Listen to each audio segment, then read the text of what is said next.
काल आपण असं पाहिलं की ब्राह्मणांच्या स्त्रियांनी अन्न देण्याचा निर्णय घेतला. तो घेत असताना त्यांना असा विचार आला की आपले पती आपल्याला काय करणार, विरोध करणार. आपले पती आपल्याला काय करतील, विरोध करतील. तरी तो विरोध असला तरी पुराणातले संदर्भ तिने आपल्या डोळ्यासमोर आणले की कोणते. त्यामध्ये त्याने असं पडलं, पूर्वी प्रल्हादे पित्राज्ञा मोडून दृढ धरिले हरीचे चरण. आपल्या वडिलांची आज्ञा मोडून प्रल्हादानं काय केलंय, आपल्या वडिलांची आज्ञा मोडून प्रल्हादानं काय केलंय, हरीचं चरण धरलं. म्हणजे पितृ आज्ञा मोडणे, आपल्या वडिलांचं न ऐकणे हा तसा काय आहे, अपराध आहे. कुठल्याही वडिलाला आपल्या मुलानं आपलं ऐकलं नाही तर कसं वाटेल, राग येतोच. पण चांगल्या कारणाकरता सुद्धा काही वेळेला काय करावी लागते, पितृ आज्ञा सुद्धा मोडावी लागते.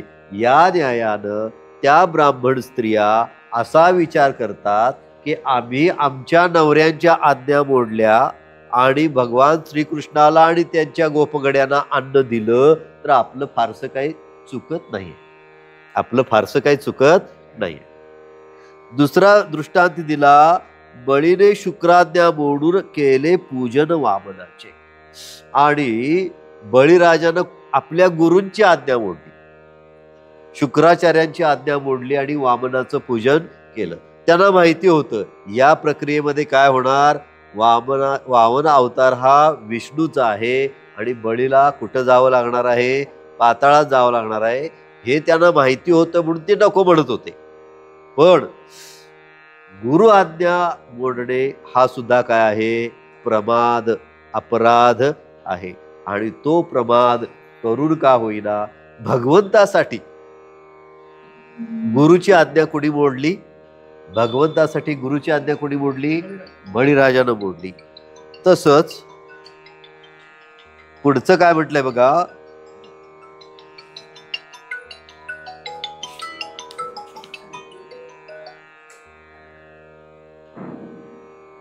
बळीने शुक्राज्ञा मोडून केले पूजन वामनाचे.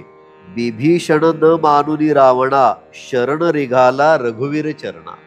आणि विभीषणानं काय केलं, आपल्या थोरल्या भावाची आज्ञा मोडली आणि तो कुणाला शरण गेला, रघुरायाला म्हणजे रामाला शरण गेला. जे आता हे सगळे दृष्टांत कशा समोर घ्यायला लागलेले आहेत, त्या स्त्रिया आपण करत असलेली कृती चुकीची नाही. भरत मातेची मोडून आज्ञा नंदीग्रामी बैसला. भक्ती काजी अवरोधिती पाही त्यांची आज्ञा मोडिता दोष नाही. आता या संत कवीने काय म्हटले बघा, भक्तीसाठी जर नैतिक दृष्ट्या कुठली एखादी गोष्ट मोडायला लागत असेल तर काय करा, मोडा. नैतिक दृष्ट्या एखादी गोष्ट काय मोडायला लागत असेल तर मोडा. डॉक्टर काकाने एका ठिकाणी काय सांगितलंय बघा, कोणतीही किंमत द्या, कोणतीही किंमत द्या, पण काय करा, कुसंगती मोडा. नुकसान होऊ दे, कुसंगती सोडा. त्याच्या पुढचं वाक्य काय, कोणतीही किंमत मोजायला लागली तरी सत्संगती धरा. कोणतीही किंमत मोजायला लागली तरी सत्संगती धरा. या दोन गोष्टी सांगितल्या. आणि तिसरी एक जोडून सांगितली, काही गोष्टांची लोकांची संगत आपल्याला सोडताच येत नाही, कारण ते आपल्या अगदी जीव लग जवळचे असतात. त्यासाठी त्यांनी तिसरं वाक्य काय सांगितलं की विसंगती सोसा. काय सांगितलं, विसंगती सोसायची.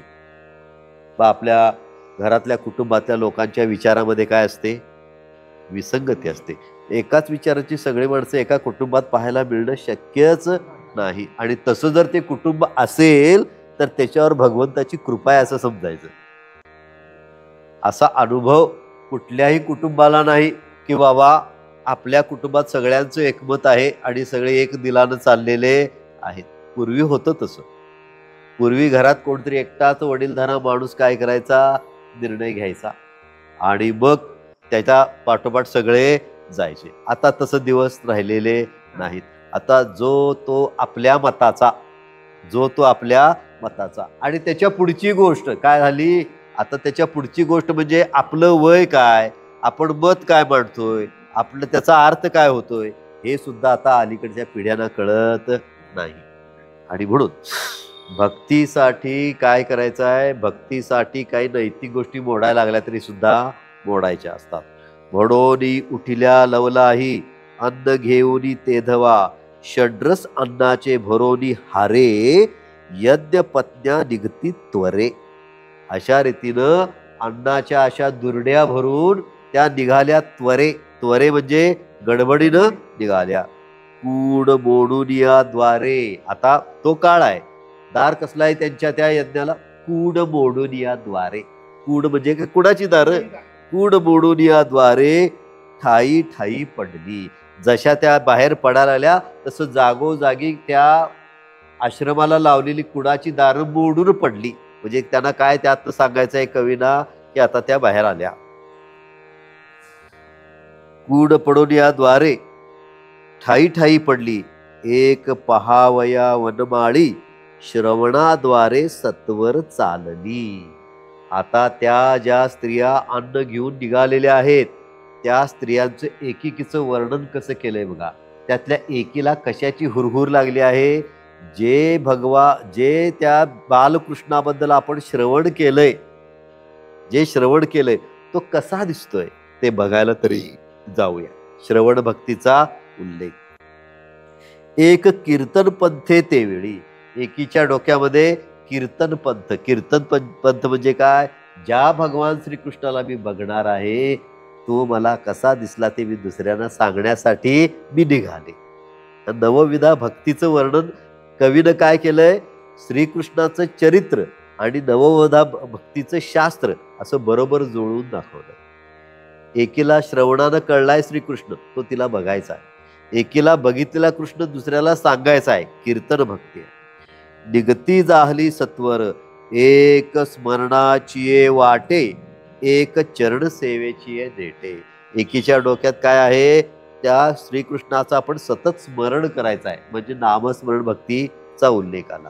तर एकीचं काय आहे, चरण सेवेचे नेटे म्हणजे काय, तिला श्रीकृष्णाच्या चरणाची सेवा करायची आहे. म्हणजे आता किती भक्ती झाल्या, 4 भक्तींचं वर्णन झालं. एक भक्ती श्रवण, एक भक्ती कीर्तन, त्याच्यानंतर पुढची भक्ती कुठली आली, स्मरण, आणि त्याच्या पुढची कुठली आली, चरण सेवा, पादसेवन. एक अर्चनाचे निघाटे, निघत्या जाहल्या सुंदरा. अशा रीतीनं अर्चन भक्ती करण्याच्या, म्हणजे आपण जे आणलंय ते श्रीकृष्णाला अर्पण करायचं, या अर्पण भक्ती अर्चन भक्तीच्या भावानं त्या निघालेल्या.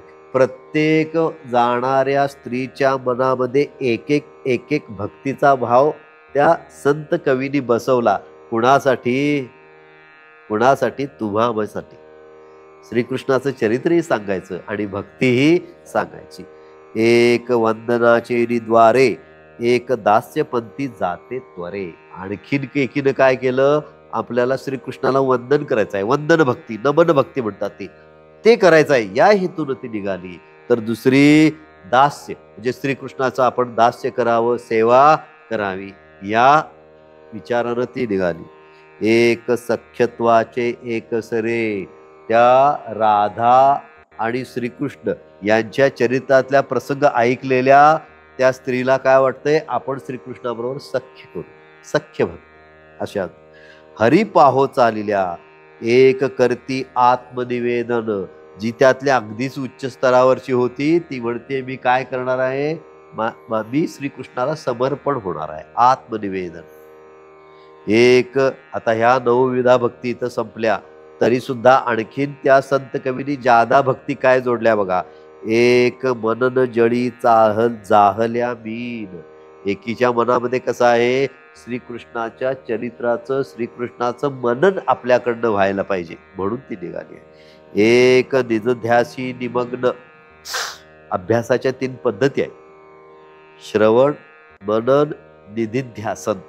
श्रवण, मनन, निधिध्यासन तेही बसवलंय शास्त्र. काय की एकीला मनन करायचं आहे, एकीला निजध्यास करायचा आहे. होऊन या चालिल्या एक निज साक्षात्कारे चालिल्या आत्मरूपी मोहरे. आणि तेकीला काय, जणू काय कृष्ण आपल्यात आहेच असा साक्षात्कार वाटून त्या तंद्रीतच ती निघालेली आहे. भक्ती अन्नाचे भरुनी हारे. आता बरोबर शब्द आला. भक्ती अन्नाचे भरुनी हारे, जाती त्वरे कृष्ण भेटी, जैसा समुद्राशी भेटावया, भरुनी सरिता जाहती लवलाह्या. जशी समुद्राला भेटायला नदी अशी निखळ जाते, तशा ह्या भक्तीचे हारे भरून कोण निघाल्या, त्या ब्राह्मणी निघाल्या. कृपा सिंधू यदुवर्या, पुण्यगंगा मिळवणी जाती. आणि मग आता इथं जसं समुद्राला मिळायला नद्या निघाल्या, तसा आता हा सिंधू कोण आहे, श्रीकृष्ण रूपी सिंधू आहे. त्या सिंधूला या कवीने एक शब्द जोडलाय. कुठला, कृपा सिंधू. सिंधू म्हणजे महासागर, पण तो नुसता महासागर नाही, कृपा सिंधू. त्याच्याकडे काय आहे, अनंत कृपा आहे. अशा कृपा सिंधू, कृपारूपी सागराला भेटायला या निघालेल्या ज्या यदुवर्या रूपी नद्या निघाल्यात, पुण्यगंगा मिळो जाती. त्या जाणाऱ्या सुद्धा कशा आहेत, नुसत्या गंगा नाहीत, पुण्यगंगा. त्यांचं पुण्य आहे म्हणून त्यांना देवाला भेटायला मिळते. बाकी शास्त्र अभ्यास करत बसलेल्यांचं काय खरं नाही आहे. पिता बंधू पतीची आज्ञा. बघा किती शब्द आले. पिता बंधू पतीची आज्ञा, मोडूनी चालिल्या सकळ ललना, आवडी लागलीसे नयना, कृष्ण वदन पाहावया. त्या सगळ्यांना हुरहुर कशाची लागली आहे, कृष्णाचं वदन बघायची, चेहरा बघायची. श्रवण म्हणती करू श्रवण, रसना कीर्तनी गेले रंगोन, हरिपद्म पद्म मकरंदी, जाण नासिके वेदे सर्वदा. आणि श्रवण करण्याच्या हेतून जाणारी त्या पद्धतीनं जाते आहे. जी कीर्तन करणारे जे आहे तिच्या मनामध्ये भक्तिरस भरलेला आहे, अशा पद्धतीने त्या चालल्यात. पाणी अर्चनाची वाट पाहती. त्यांनी जाताना नुसतं अन्न घेतलेलं नाही, पाणी पण घेतलेलं आहे. ते पाणी त्यांना काय करायचं आहे, श्रीकृष्णाला अर्पण करायचं आहे. पाणी अर्चनाची वाट पाहती, चरण हरिपंथे शीघ्र जाती, या प्रकारे सकळ युवती समरगती चालिल्या. आणि अशा रीतीने ह्या सगळ्या युवती समरगती चालल्या. समर म्हणजे युद्ध. युद्धाला जाणारा माणूस काय हळूहळू जातोय काय हो?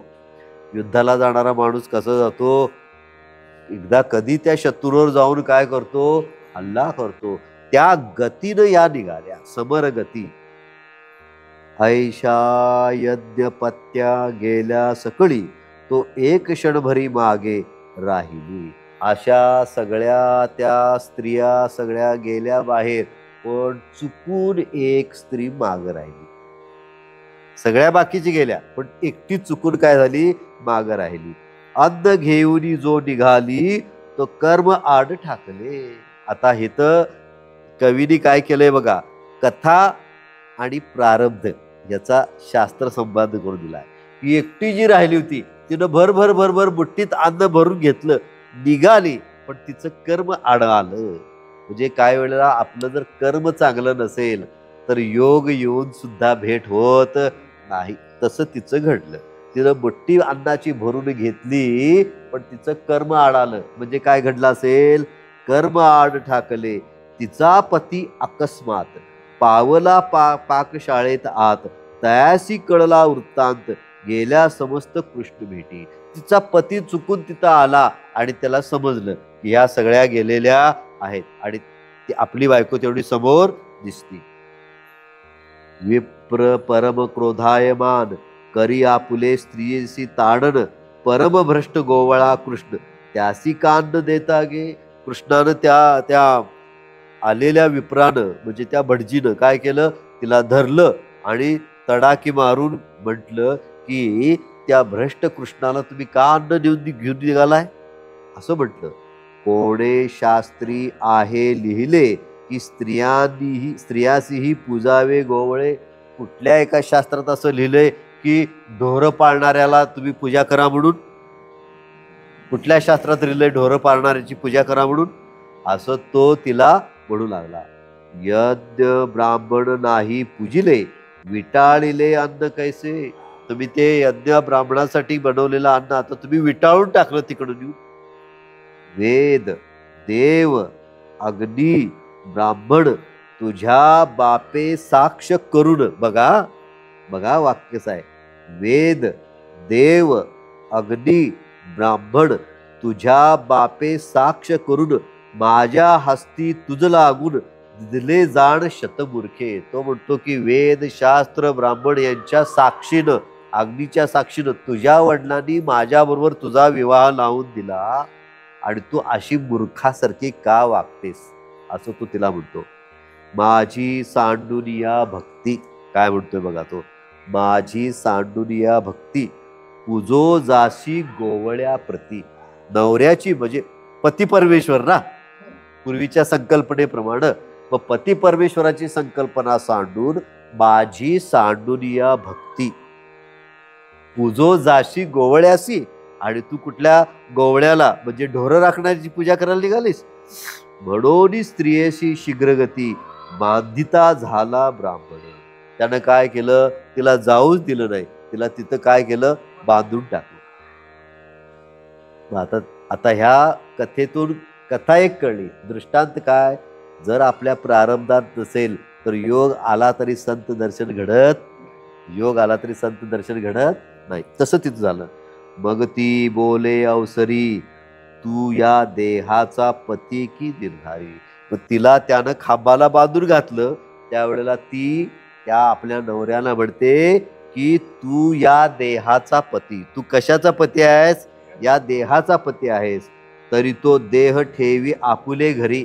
तेव्हा आता हा माझा देव तुझ्या घरी, देह तुझ्या घरी ठेवून घे, हे माझं शरीर तू माझी बायको म्हणून घे ठेवून तुला. जतन करुणी साक्षेपे समस्त गेल्या देखून सद्गदित आसुवे भरिले नयन. अंतरी देखिले कृष्ण ध्यान मुखी स्मरण नामाचे. बाकी सगळ्या गेल्या पण तिच्या डोळ्यात अश्रू आले आणि तिनं काय सुरू केलं, भगवंताचं नामस्मरण करायला जोरात सुरुवात केली. गोविंदा गोपाळा माधवा वैकुंठ विलासिया रमाधवा ऐसे बोलोनिया तेधवा प्राण सोडिला तिने. आणि अक्षरशः भगवंताचं नाव घेत घेत तिनं आपला प्राण सोडला.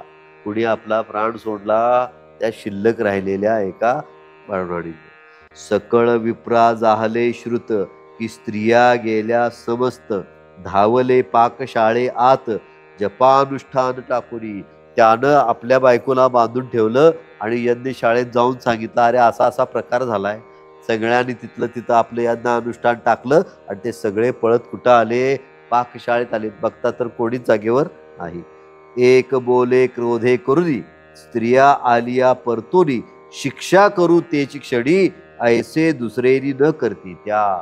मग त्यांनी निश्चय केला, आता त्या तिकडनं इकडं परत आल्या ना की त्यांना अशी शिक्षा करायची की आता परत त्याने अशा पद्धतीचं दुसरं धाडस करता कामा नये. एक म्हणती राहावे कासयास जाऊनी आता घेऊ संन्यास. तर त्यातला एक जण म्हणाला, असं घडलंय मग आता कशाला आता इथं राहायचं, आपण संन्यासच घेऊया. एक म्हणते आम्ही वृद्ध बहु असं म्हणून गेल्या टाकुनी. तर एक जण म्हणाला, आता आमची वय झाल्या म्हणून टाकून गेल्या वाटतं. ज्याने स्त्री बांधिली खांबाशी तो हर्षे सांगे समजताशी म्या बांधिले आपुले दारेसी अवरोधोनी ठेवले. आणि ज्यानं आपल्या बायकोला तिथं बांधून ठेवलं होतं तो अभिमानानं सगळ्यांना सांगायला आलाय, काय बघा तुमच्या बायका गेल्या, मी मात्र माझ्या बायकोला काय केलंय, बांधून ठेवलं बघा. असं तिचं जवळी आला परतोनी सोडून करी समाधान. आणि तो परत तिच्याजवळ आला आणि तिला बांधलेलं ते बांधणाचं कटावणं त्यानं काय केलं, सोडलं. तुझं मी अलंकार घडीन उघडी नयन एकदा. आणि तिचे डोळे मिटलेले होते, तिला तो म्हणतो मी तुला एखादा चांगला दागिना करतो पण तू डोळे उघड, असं तो तिला म्हणाला. तो ते न बोले काही वचन श्वासोश्वास पाहे ब्राह्मण. तो गेला निघून तिचा प्राण, शोक दारुण ब्राह्मण करी. जेव्हा तो जवळ गेला आणि असं तिच्याशी बोलायला लागला तर तिचा प्राण गेलेला आहे हे जेव्हा त्याला कळलं तेव्हा त्यानं अक्षरशः शोक करायला सुरुवात केली. सकळ म्हणती कासया रडती, प्रेत तरी डोळा पाहसी, आम्ही स्त्रिया आरपिल्या गोवळ्यासी, कदान येती माघारा. तेव्हा बाकीचे त्याची समजूत काढायला लागले. अरे तू कशाला रडायला लागला, तुझ्या बायकोचं प्रेत तरी तुला समोर मिळालं, आता आमच्या बायका तिकडे गेल्यात येतात की नाही कोणास ठाऊक. असं हरी लागी जिने प्राण सोडिला. हा भक्ताला, भक्तासाठी आहे, हरीसाठी जो प्राण सोडेल तो. हा हरी लागी जिने प्राण सोडिला, लिंग देह तिचा निघोनी गेला, वृंदावनी वेगे पावला, भोव लागला हरिपासी. जिचा प्राण इथनं गेलाय तो सूक्ष्म देह जो आहे तो सूक्ष्म देह कोणता, मन बुद्धी चित्त अहंकार, हा सूक्ष्म देह. आणि रक्तपास हे स्थूल देह. स्थूल देह सोडून जो सूक्ष्म लिंग देह जो गेलाय तो हरीच्या पावती घुटमळत होता. तिथं जे अंतकाळी मती निश्चिती, तैशीच होय पुढे गती. आणि मग एक शास्त्र वचन सांगितलं, मरताना जी भावना त्या व्यक्तीची असते तेच त्याला पुढे काय होतं, प्राप्त होतं. आता हिनं मरताना काय केलं होतं, कृष्णाचा सारखा जप चालू केला होता, त्यामुळे तिचा मृत्योत्तर देह कुठं जाऊन घुटमळायला लागला, त्या श्रीकृष्णाभोवती घुटमळायला लागला. सतीची हरिरूप जाहली मती, सतीची हरिरूप जाहली मती. सती म्हणजे काय, मृत्यू पावलेली ही स्त्री असा अर्थ लावायचा आता. मृत्यू पावताना तिची मती काय होती, हरिरूप झालेली होती, म्हणून तिचा जीव कुणाभोवती घुटमळायला लागला तिथं जाऊन. आपण काय करतोय तिसऱ्या दिवशी, त्याला काय आवडतंय ते ठेवा, त्याला काय आवडते ते ठेवा. म्हणजे मग त्याचा जीव कशात घुटमळतोय ते बाकीच्यांना माहितीच असतंय. मग काय काय ठेवतात, मग ते अपेय पानापासून ते त्याला आवडणाऱ्या भजीपर्यंत सगळं ठेवतात. आणि मग ते कावड्यानं चोच लावली की समजतंय आपल्याला त्याचा जीव कशामध्ये घुटमळत होता तिथं. पण ह्या स्त्रीचा जीव कुणाभोवती घुटमळत होता, श्रीकृष्णाभोवती. त्यामुळे तो तिथं आला. रमापती जाणे सर्व, हे श्रीकृष्णानं बरोबर ओळखलं की माझ्या भोवती तिचा जीव घुटमळायला लागलाय. कृपाळू तो जगत जीवन, येथेची केला तिचा देह निर्माण. तो श्रीकृष्ण एवढा कृपाळू की त्यानं काय केला, आपल्या योग मायेनं तिचा देह तयार केला, तिथं तिला जिवंत केली. षड्रस अन्न निर्मून पात्र भरून दिले. एवढं करून कृष्ण थांबला नाही तर तिला अक्षरशः अन्नाची एक बुट्टी तयार करून दिली. तिचा हेत राहिला होता, कारण तिला काय कमीपणा वाटणार, बाकी सगळ्या अन्नाच्या बुट्ट्या घेऊन आलेत आणि मी रिकामीच. मग तिला तसं वाटू नये म्हणून भगवंतानंच तिची जोडणी लावून दिली. पण कोणा खऱ्या भक्ताची काळजी कुणाला असते, देवाला असते. की अन्न द्यावे कृष्णनाथा, सर्वापुढे तेची तत्वता, हरिजवळी उभे ठाके. आणि मग सगळ्यांच्या बरोबरीनं आपल्याला अन्न द्यायचं, तिला काय मिळाला पाहिजे, तो अधिकार मिळाला पाहिजे, पुण्य मिळालं पाहिजे, समाधान मिळालं पाहिजे. या हिशोबानं श्रीकृष्णानं तिला देह पण दिला आणि अन्न पण दिलं. सकळ सत्या बोलती वेळी, आम्हा पुढे कैसेची हेची आली, हे भ्रतारे होती राखिली, अवरोधिनी साक्षेपे. तेव्हा बाकीच्या स्त्रिया चर्चा करायला लागल्या, काय की अरे हिला तर तिच्या नवऱ्यानं बांधून ठेवलं आणि ही कशी काय आली. चर्चा सुरू झाली. सकळ सत्यांनी ते वेळे, देखिले प्रब्रह्म सावळे, जे निर्वकार आकारले, भक्तजन तरावया. तेव्हा त्या सगळ्या बाकीच्या स्त्रियांना समजलं की भक्ताची या काजा धाव घेई, हे घडलेलं आहे. त्यांना श्रीकृष्णाच्या महती कळली.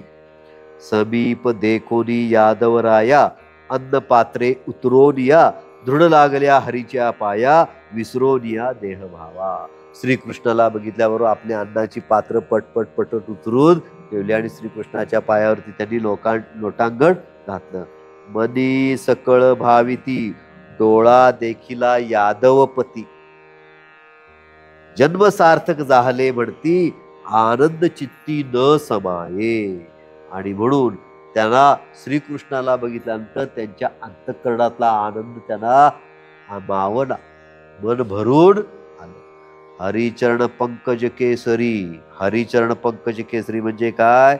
हरीच्या पायावरचं फूल उचलण्याचं सुद्धा त्यांना काय वाटायला लागला? आनंद, पुण्य वाटायला लागला. द्विज पत्न्या जाहल्या भ्रमरी. हरीचे पाय म्हणजे त्यांना काय वाटायला लागलं? फूल वाटायला लागलं. आणि आपण त्यांना त्या काय वाटायला लागल्या? भ्रमर वाटायला लागले. आपण म्हणतोय रुडू झुडू रे भ्रमरा, सांडितो अवगुणू रे भरा. भ्रमर काय करतो? भुगा काय करतो? फुलाभोवती रुंजी घालतो. तसं त्या हरीच्या पायाभोवती, हरीचे पाय म्हणजे जणू काय? फूल, कमल फूल.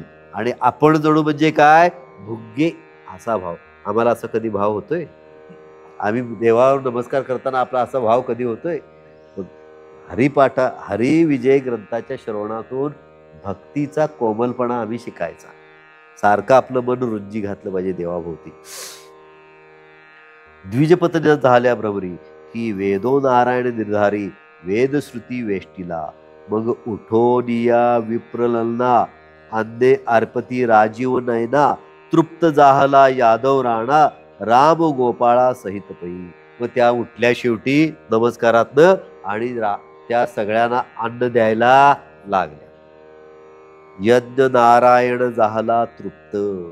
आता अन्न कशासाठी तयार केलं होतं? तिकडं यज्ञासाठी. आता दिलंय कुणाला? श्रीकृष्णाला. आता कोण तृप्त झाला? यज्ञ नारायण. कोण यज्ञ नारायण? श्रीकृष्णच. मखांचे फळ त्याशी झाले प्राप्त, संतोषे कमला कांत, काय बोले ते धवा.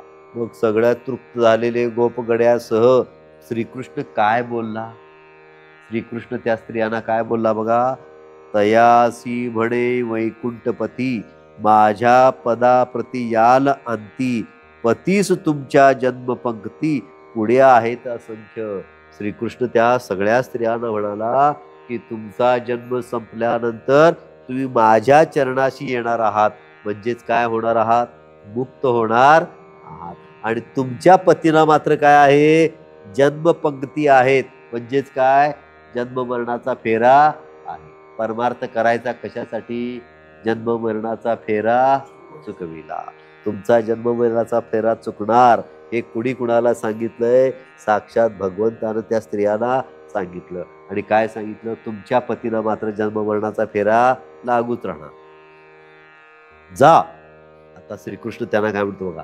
जा जा आता आश्रमाप्रती, वाट पाहात असतील पती, यज्ञ पाओ ध्या समाप्ती, काही खंती करू नका. जावा तुम्ही तुमच्या आश्रमामध्ये आणि तुमचा यज्ञ, त्या तुमच्या पतीने मांडलेला यज्ञ पूर्ण होणार. काहीही खंत करू नका. नग पाहता जैसे सुवर्ण, तैसा त्रिजगद्रूप मी नारायण. एखाद्या सोनाराच्या हातात नग दिला की त्यातलं तो काय पाहतो? सोनं पाहतो. तसं मी तुमच्यातली काय पाहिली आहे? भक्ती पाहिलेली आहे. मद्रूप चराचर पाहून तुम्ही व्हा लीन माझी. फक्त तुम्ही माझ्यामध्ये मद्रूप होऊन काय व्हा? लीन राहावा, एवढंच. माझे ठाई ठेवून चित्त, प्रपंच कार्य करा समस्त. भगवंताचा संदेश आहे. आम्ही काय म्हणतोय? हे प्रपंच करायचं का परमार्थ करायचा? प्रपंच करायचा काय परमार्थ करायचा? भगवंतानी न्यायच देऊन टाकला. काय?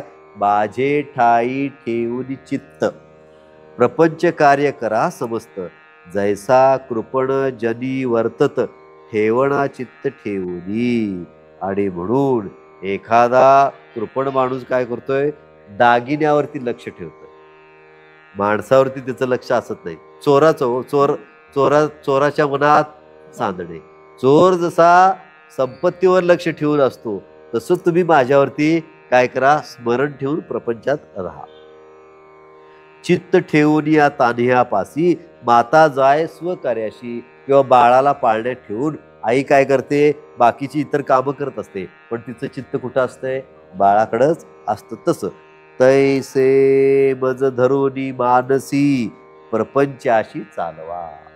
तुम्ही काय करा, मला चित्तात ठेवा आणि प्रपंच चालवा. तुझे रूप चित्ती राहो, मुखी तुझे नाम.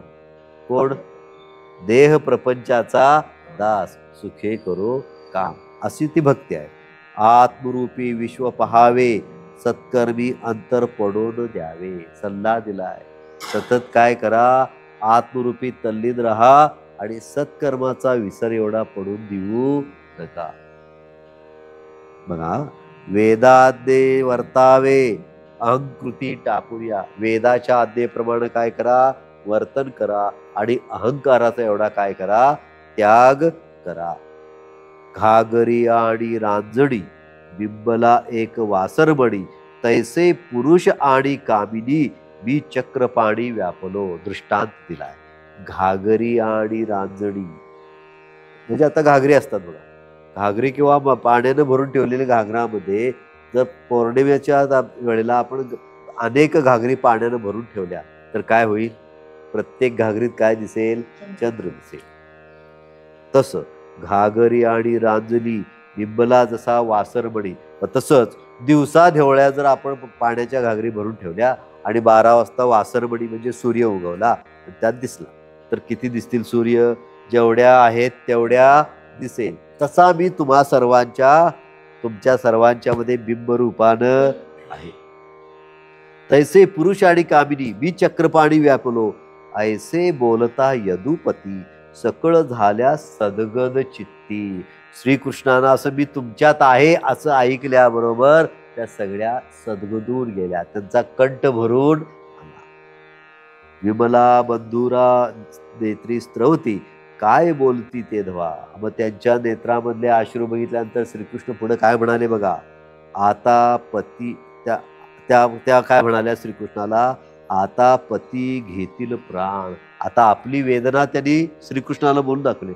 आम्ही जर तिकडं परत गेलो तर आमचे पती आमचे काय करतील, प्राण घेतील.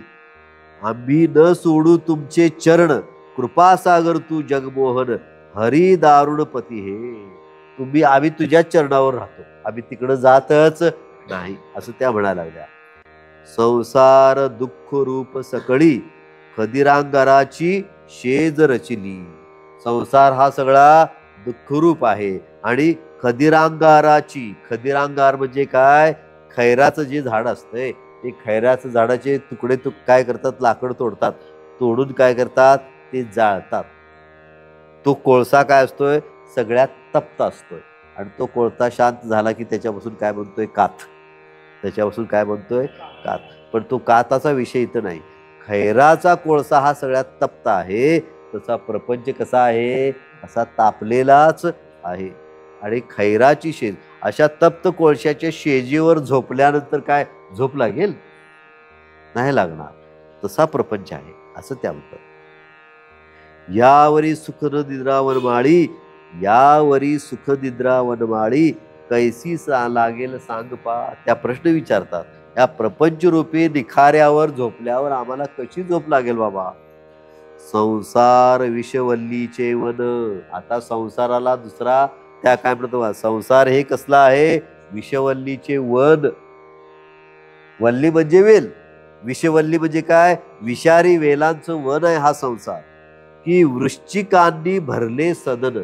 संसार कसा आहे, विंचवानी भरलेलं घर असल्यासारखा आहे. काळ सरपे पसरिले वदन, कोडी उडी कोण घालावे. किंवा काळ सर्पाने भरलेल्या सागरासारखा आहे आणि त्यात कोण उडी घालायची या प्रपंचात. तेव्हा आम्ही काय आता परत जात, कोण कुणाला म्हणते, त्या स्त्रिया श्रीकृष्णाला म्हणतात, आम्ही काय परत नाही. आम्ही सकळांची आज्ञा मोडून दृढ धरिले तुझे चरण. आता त्या काय म्हणतात बघा, आम्ही सगळ्या आमच्या नवऱ्यांची यांची आज्ञा मोडून तुझं चरण धरलंय आणि तू आम्हाला तिकडे जाऊन सांगतोस. जे श्रीकृष्णाची सूचना त्या स्त्रियांना मान्य नाही. तू माघारे देशील लोटून, हिरोनी मन आमुचे. आता तू काय करणार, आम्हाला परत पाठवायला लागलास, पण तू एक काम केलंस. काय केलंस? आमचं मन तेवढं काढून घेतलंस, आमचं मन इकडं काढून घेतलंस आणि आम्हाला तिकडं जा म्हणून सांगतोस. आम्ही इथंच थांबणार, असं त्या म्हणतात. सोडिताची तुझे चरण, तत्काळ जाईल आमचा प्राण. आम्ही जर तुझे चरण सोडले तर आमचा प्राण जाईल. अशी आम्ही भक्ती करतोय. असं आम्हाला तळमळ आहे काय? ती तळमळ लागली पाहिजे. पती आमचे परमदारुण, सदना जाऊ न देती. आमचे पती एवढे चढलेले असतील की आम्हाला घरी सुद्धा घेणार नाहीत. आपुल्या हाते जगत जेठी, कृतांत भगिनी रद्दी उलोटी. संसार तापे जाहलो कष्टी, करी गोष्टी एवढी तू. त्या विनंती करतात की आम्ही आता संसारानं दुःखी कष्टी झालोय, तेव्हा तुझ्या पायातच आम्हाला काय कर, आश्रा दे. आता कोठे धावे मन, तुझे चरण देखिले आज. भाग गेला शीण गेला, इथं तुझ्या पावलाला आल्यामुळं, असं त्या म्हणतात. हसोनी बोले वैकुंठ राणा. आता त्यांचं सगळं ऐकल्यानंतर श्रीकृष्ण हसला आणि म्हणाला, आई हसोनी बोले वैकुंठ राणा, नवल पहा जाओनी सदना. अरे तुम्ही हे सगळं म्हणायला लागलाय, पण जरा नवल जाऊन तिकडं बघा. तुम्हाला तिकडं जायची भीती का वाटायला लागली आहे? पती आमची शिक्षा करतील, परत त्याच दुःखानं भरलेल्या संसारात जायला लागेल. जरा काय करा, जाऊन बघाच तिकडं, असं तो म्हणतो. पती वंदतील तुमच्या चरणा. तुम्ही जर तिकडे गेला तर तुमचे पती तुम्हाला शिक्षा देणार नाहीत. पती वंदतील तुमच्या चरणा. तुमच्या गुणा वानिती, तुम्ही शरण आल्या माझ्या पदा.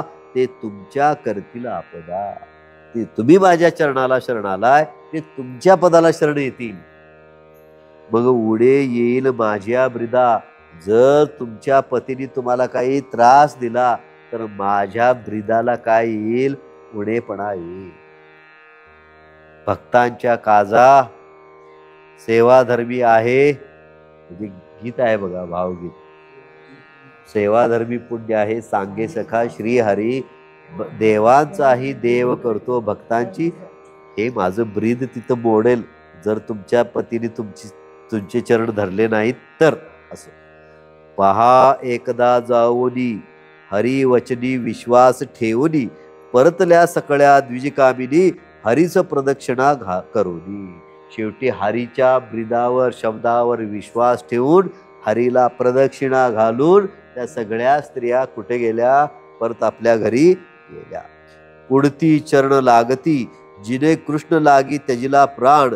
ती हरिरूपी गेलेली मिळवली, जैसे सागरी ऐक्य झाले लवण.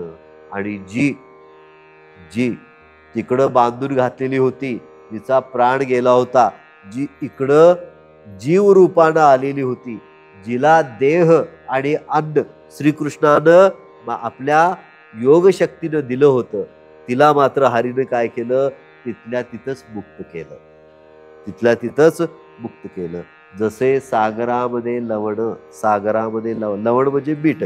मिठाचा खडा जर समुद्रात टाकला तर काय होईल? तो त्यातच मिळून जाईल. तसं ती हरिरूपामध्ये मिळून गेली. नाही परतून आली ती मात्र परतून आली नाही. गोविंदाची लीला गात. आता पुढचं वर्णन. गोविंदाची लीला गात. द्विजपत्न्या परतल्या समस्त, ब्रह्मानंदे त्या डुल्लत. दृश्य पदार्थ दिसेना. श्रीकृष्णाचं चिंतन करत ब्रह्मानंदात नाचत नाचत नाचत त्या आपल्या इकडं परत आल्या. त्यांना दृश्य पदार्थ काय दिसेना. दृश्य पदार्थ म्हणजे काय? जे जे पाहिल त्यात त्यांना काय दिसायला लागला? कृष्ण दिसायला लागला. हरिनामाचा ऐकून गजर, अनुतापले सकळ विप्र. आणि आपल्या स्त्रिया हरिनामाचा गजर करत येत आहेत हे दृश्य पाहिल्यानंतर त्या परत आलेत म्हटल्यानंतर त्या ब्राह्मण लोकांना, त्यांच्या पतींना अनुताप झाला. अनुताप म्हणजे काय? पश्चाताप झाला. पश्चाताप वेगळा, कृतीचा पश्चाताप असतोय, पण आतल्या विचाराच्या गोष्टीचा पश्चाताप होणे त्याला काय म्हणायचं? अनुताप. मी तुला मारलं, मला वाईट वाटलं, पश्चाताप. मी तुझ्याबद्दल वाईट चिंतन केलं, माझं चुकलं, अनुताप. विचारांचा ताप तो अनुताप. तसं त्यांना अनुताप झाला. अनुतापले सकळ विप्र म्हणती कृष्ण पूर्ण अवतार वेद श्रुती बोलती. आता त्यांना उपरती झाली आणि ते म्हणाले कृष्णा कसा आहे, पूर्ण अवतार आहे, पूर्ण अवतार आहे. वेदशास्त्र खरं आहे. मूढ आम्ही दुराभिमानी. आम्ही कशा आहोत, मूढ. मूर्ख वेगळा आणि मूढ वेगळा.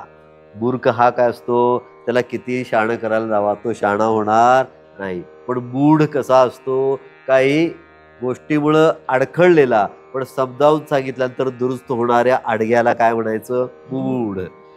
मूढ आम्ही दुराभिमानी. आम्ही अभिमानानं काय झालो होतो, मूर्खासारखं वागत होतो. अभिमानानं आम्ही मूर्खासारखं वागत होतो. देणो अवतारला कैवल्यदानी दुपजे अनुताप कदामनी गेलो भुलून या मायेने. ते म्हणायला लागले की मायेनं भुलल्यामुळं आम्ही काय झालो होतो, असे वागत होतो. स्त्रियांनी घेतले कृष्ण दर्शन व्यर्थ काय आम्ही पढोन षडवैरी नागवलो पूर्ण जगत जीवन दोळखे. आमच्या स्त्रियांनी कुठलाही शास्त्राचा अभ्यास न करता त्या परमात्म्याचं दर्शन घेतलं आणि आम्ही शास्त्रांचा अभ्यास करून आम्हाला मात्र त्याचं दर्शन मिळालं नाही. असं ते अनुताप करायला लागले. हा अनुताप सगळा झाला त्याला. लोका सांगो करा भजन. आम्ही काय करतो, लोका सांगो करा भजन. आम्ही मंद भाग्य भजनहीन. आमचं भाग्यच मंद, आम्ही भजनच केलं नाही त्याचं. लोका सांगे ब्रह्मज्ञान, आपण कोरडा पाषाण. तसं आमची झाली. पूर्ण ब्रह्मानंद श्रीकृष्ण त्यानं भजोन नाडलो स्त्रियाशी म्हणती धन्य तुमचे जिणे तुम्हावरी कृपा केले नारायणे. परत आलेल्या स्त्रियांना ते काय म्हणतात, तुम्ही खरोखरच धन्य आहात. कशा धन्य आहात, धन्य तुमचे जिणे तुम्हावरी कृपा केले नारायणे. तुमच्यावरती कोणी कृपा केली, नारायणानं कृपा केली. त्यांना वाटत काय होतं, ह्या मला शिक्षा देतील, बोलतील, कावतील, रागावतील. तसं न घडता उलट ते काय करायला लागले, त्यांनाच धन्य म्हणायला लागले. व्यर्थ काय करुणी शास्त्र भाषणे. बघा वाक्य कसं जोडवलंय. व्यर्थ काय करुणी शास्त्र भाषणे अभिमाने पूर्ण नागवलो. शास्त्राचं मांडणी लोकांच्या समोर करत करत आम्हाला अभिमान चढला. मी शास्त्री, मी पंडित, आणि अभिमान चढला की माणूस काय होतोय, नागवला जातोय. भाविका लागी भगवंत दर्शन देतो यथार्थ. भगवंत कोणाला दर्शन देतो, जो भाविक आहे. भाव बळे आकळे एरवी नाकळे. या न्यायानं आम्ही काय केलं, नुसतं शास्त्र कोरडा अभ्यास केला. भाव काय आमच्या मनामध्ये उत्पन्न झाला नाही, त्यामुळं आम्हाला त्याचं दर्शन घडलं नाही. आणि शास्त्र न अभ्यास केलेल्या पण भाव ओथंबून असलेल्या आमच्या स्त्रियांना मात्र त्याचं दर्शन घडलं. अभाविका न दिसे सत्य. अभाविकाला सत्य कधी दिसणार नाही. कोटी वर्षे शोधिता. कोट्यानुकोट्य वर्षे गेली तरी ते त्याला पुण्य ते पदरात पडणार नाही. गर्व देखुनी आमचा दुरावला सोयरा निजाचा पाठीराखा अंतकाळीचा जो दिनांचा सहकारी. जो दिनांचा सहकारी पाठीराखा तो आम्हाला आमच्या गर्वामुळे कळला नाही. द्रव्यमध्ये जे सदा मत्त त्यासी नाटोपे भगवंत. जे सतत द्रव्याच्या म्हणजे संपत्तीच्या मागं लागलेले असतात त्यांना भगवंत कधीही कळणार नाही. विद्यामध्ये जे मुसमुशीत रमानाथ त्याच कैसा. ज्यांना विद्येचा गर्व चढलाय त्यांना सुद्धा रमानाथ कळणार नाही. एका भावार्था वाचुनी वश नवे शारंग पाणी. कसं वाक्य जोडलंय, एका भावार्था वाचुनी वश नवे शारंग पाणी. अंतरीचा भाव असल्याशिवाय देव तुम्हाला दिसणार नाही. देव काय बाजारचा भाजीपाला नाही. भोगींद्र महिमा जाणोनी. भोगींद्र म्हणजे कोण, शेष नारायण. शेष नारायणानं बरोबर विष्णूचा महिमा जाणला आणि त्यानं काय केलं, भोगींद्र महिमा जाणोनी शय्या जाहला हरीची. त्यानं काय केलं, सरळ हरीचा अंतरुणच झाला. तो हरीला म्हणाला झोप माझ्या अंगावर. कोण, शेष नारायण. त्याला कळलं,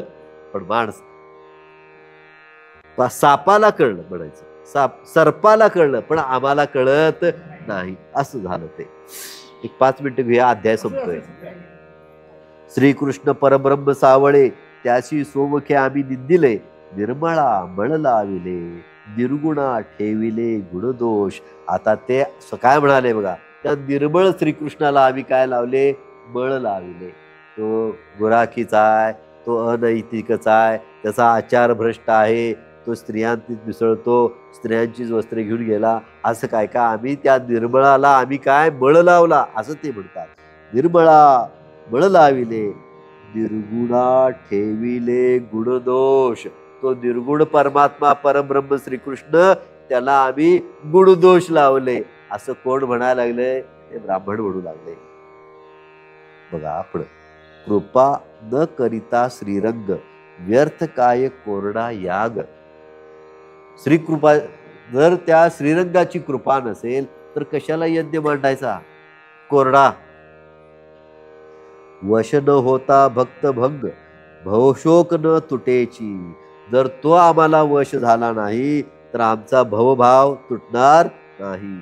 जाहले सद्गदित ब्राह्मण, नयनी वाहे अश्रू जीवन. म्हणती कैसे कर्म गहन, जवळी असोनी हरी नेणो. त्यांच्या डोळ्यातनं अश्रू यायला लागले आणि म्हणाले, जवळ असून आम्हाला कृष्ण भेटला नाही.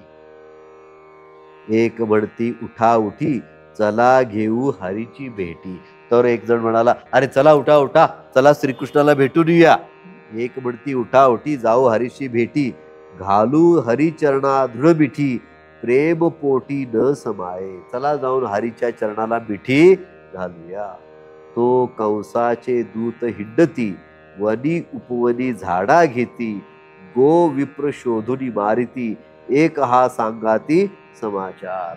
आणि मग आपण हरीला जाऊन भेटूया आणि सांगूया की कंसाचे दूत काय करायला लागलेले आहेत, गो विप्र यांची हत्या करायला लागले. तो समाचार तर त्याला दिया. चला.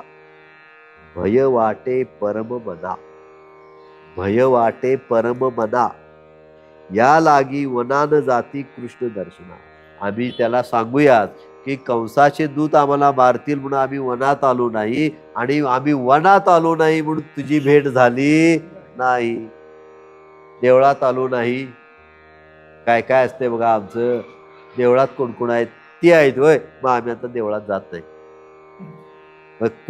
कोणतरी आपल्याला न आवडणारी माणसं देवळात पुढं पुढं करतात, म्हणून देवाला भेट घ्यायची नाही काय? ते बाजूला ठेवून काय केलं पाहिजे? पुढे गेलं पाहिजे. गावोगावच्या सप्त्यामध्ये हीच तक्रार आहे. काय ती पुढे करतात, मग आम्ही काय तिकडं नाही, आम्हाला ते काय पसंत नाही. मग त्यामुळं तिथली प्रवचन, तिथली कीर्तन, तिथला भक्त आनंद लोकांना मिळत नाही. म्हणून हे सगळं बाजूला ठेवून काय करायचं असतंय? देवळात यायचं असते. कोण पुढे काय करतोय ते महत्वाचं नाही, पांडुरंग महत्वाचा असतो. एक म्हणती आम्ही नारायणा, तुझ्या चरणा अंतरलो. एक उठून उभे टाकती, म्हणती चला पाहू श्रीपती. आम्ही काहीतरी वेगवेगळ्या कारणानं इकडं त्या भगवंताकडं श्रीकृष्णाकडं आलो नाही. आमचं चुकलं. आमचं काय झालं? चुकलं. अहंकार बाजूला ठेवायला त्यासाठी श्रीकृष्णाकडं यायला पाहिजे होतो. एक म्हणती दैत्य हिंडती, वाटे चित्ती भय फार. आडवे आले मायाजाळ, दुरी अंतरला घरनीळ. आणि मग आडवा मायाजाळ आल्यामुळं आम्ही तो घननीळ श्रीकृष्णाला अंतरलो, त्याच्याजवळ गेलो नाही. एक म्हणती धन्य वेल्हाळ, जिने हरी लागी प्राण दिला. धन्य धन्य तेची सती, चुकविले जिने पुनरावृत्ती. आता त्यांच्यातली एक जी आता मृत्यू पावली आहे, बांधून ठेवलेली, ती आता यमसदनी गेली, पण ती तेवढी धन्य झाली असं ते म्हणाले. का? धन्य धन्य तेची सती, चुकविली जिने पुनरावृत्ती. कारण हरीच्या चरणी ती लीन झाली, तिची पुनरावृत्ती म्हणजे जन्म मरणाचा फेरा चुकला तिचा, ती धन्य झाली. आमच्या सगळ्यांच्यात ती धन्य निघाली. देह ठेवून श्रीपती, पहावया धाविनली. तिनं हित देह ठेवला आणि भगवंताला बघायला ती तिकडं जीवानं धावली. धन्य धन्य तेची नारी, प्राण देऊनी घेतला पुतनारी. आपला प्राण देऊन तिनं पुतनारी म्हणजे श्रीकृष्ण काय केला, घेतला. नाही खर्चिली कवडी दमडी, नाही वेचला दाम, विकत घेतला श्याम. तशी ती आहे. माया नदीचे पैल तरी, तेची निर्धारी पावली, नाही केले तिने अनुष्ठान. तिनं काय अनुष्ठान केलं नाही, तिनं काय व्रत केलं नाही, जप केलं नाही, तप केलं नाही. फक्त एकच काय केलं, आठा कोठे धावे मन तुझे चरण देखील आज. फक्त श्रीकृष्णाच्या चरणाची भक्ती केली आणि ती मुक्त झाली. नाही आचरली तप दारुण, कैसी नारायण पावली. कुठलं तप नाही, ध्यान नाही, अनुष्ठान नाही, पुरष्टन नाही, काय नाही, व्रत नेम नाही, काय नाही. आणि ती कशी काय पावली बघा. नाही तरी आम्ही पडलो व्यर्थ. ती गेली आणि आम्ही सगळं करून झालो व्यर्थ. स्वमुखे निंदिला वैकुंठनाथ. आमचं व्यर्थ का केलं, आम्ही शास्त्राभ्यास केला, व्रत वैकल्य केली, अनुष्ठानं केली, जप तप केलं, पण एवढं सगळं करताना एक प्रमाद, एक चूक मात्र काय केली, वैकुंठनाथाची निंदा केली. वैकुंठनाथाची निंदा केली, तिथं आमचं सगळ्यावरती काय झालं, पाणी फिरलं. म्हणून आपल्याकडे म्हणतात बघा, काय तुम्ही काय करा, सगळं सत्कर्म करा. काही काही लोकांना असते बघा, खूप चांगलं वागतात, आचरण शुद्ध असतंय, बोलणं शुद्ध असतंय, सगळं वागणं शुद्ध असतंय, भरभरून मदत करणार, पण तोंड फटकळ असतंय. त्यामुळे होतंय काय, त्यांनी सगळ्या केलेल्या गोष्टीवरती पाणी फिरतंय. तसं हे म्हणाले की आम्ही शास्त्र अभ्यासली, जप तप केलं, अनुष्ठान केलं, सगळं केलं, पण एक चूक आमच्या हातनं घडली. आम्ही काय केलं, वैकुंठनाथाची निंदा केली. माहित नव्हती ती कृष्णाची निंदा केली, तिथं आमचं पाप घडलं. वेडे जाहलो जाणत जाणत, श्री अच्युत नेरोळ्या. वेडे जाहलो जाणत जाणत, जे शास्त्र जाणलं पण आम्ही वेडे झालो का, अच्युत जाणला नाही, श्रीकृष्ण जाणला नाही. म्हणून हरी विजय ग्रंथ थोर, हाची केवळ क्षीरसागर, आत्माराम यादवेंद्र शेषशाही पहुडला. हरी विजय ग्रंथ थोर, त्याच्यामध्ये तो आत्माराम यादव यदुवीर शेषशाहीवर पहुडलेला आहे. ती क्षीरसागरीची 14 रत्ने भक्तासी दिदली नारायणे. आणि बघ, सागर मंथनामध्ये जी 14 रत्न निघली ती सगळी भक्तांना दिली. येथे दृष्टांत साहित्य भाषणे. पूर्वी समुद्र मंथनामध्ये जी मिळालेली 14 रत्न होती ती भगवंतांना सगळ्यांना वाटली. तशी या ग्रंथामध्ये मी काय केलेले आहेत, साहित्य दृष्टांत रत्ने तुमच्यासाठी दिलेली आहेत. तुमच्यासाठी म्हणजे तुमच्या आमच्यासाठी दृष्टांत रत्ने इथे दिले आहेत. दिव्य रत्ने झळकती, तेथे राज्य करती उपमन्य, येथीचे नृपवर भाविक धन्य. या ग्रंथाचे नृप कोण, नृप म्हणजे राजे कोण, या ग्रंथाचे राजे कोण, तुम्ही आम्ही सगळे भाविक. आपल्याला राजा म्हटले तरी कवीने, तुम्ही सगळे भाविक लोक काय आहात, राजे आहात. ते हरिसी परम मान्य, सात्विक प्रेमळ भक्त. जे सात्विक प्रेमळ भक्त आहेत तेच या ग्रंथाचे राजे आहेत. ब्रह्मानंद यदुवीरा, त्रिभुवनवंद्या ज्ञान समुद्रा, अक्षय अभंगा श्रीधरा, भक्तोद्वारा सर्वेशा. भक्तांचा उद्धार करण्यासाठी जो सत्काळ तत्पर असणारा हा जो श्रीकृष्ण आहे, त्यालाच आम्ही हे भावभक्ती अर्पण करावी. इति श्री हरिविजय ग्रंथ संबत हरिवंश भागवत परिसोत भक्त पंडित षडोषोध्याय गोडहा. अशा रीतीनं हरिविजय ग्रंथाचा हा 16वा अध्याय काय झाला, समाप्त झाला.